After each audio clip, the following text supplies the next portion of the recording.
বাংলার বাড়ি প্রকল্পের প্রথম কিস্তির টাকা রাজ্য সরকার সম্প্রতি ব্যাংক অ্যাকাউন্টে পাঠিয়েছে। অনেকেই আপনারা টাকা পেয়ে গিয়েছেন। অনেকের এখনো ব্যাংকে টাকা ঢোকেনি। আপনার কবে ব্যাংকে টাকা ঢুকবে? আপনার টাকা ঢুকেছে কিনা, আপনার আদেও টাকা ঢুকবে কিনা কিভাবে বুঝবেন? বর্তমানে যারা বাড়ির টাকা পাবেন তাদেরকে রাজ্য সরকার মেসেজের মাধ্যমে জানিয়ে দিচ্ছে। আপনি টাকা পাবেন কি পাবেন না সেই মেসেজে কি বলা হচ্ছে সমস্ত কিছু বিষয় নিয়ে আজকের এই প্রতিবেদনে আমরা আলোচনা করব।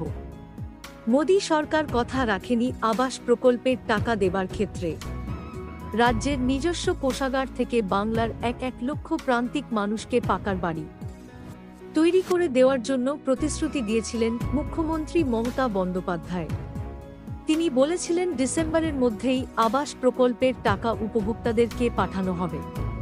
সেই মতোই মুখ্যমন্ত্রী মমতা বন্দ্যোপাধ্যায় 7 ডিসেম্বর বাংলা আবাস যোজনা প্রকল্পের বাড়ির টাকা পাঠানোর সূচনা করলেন।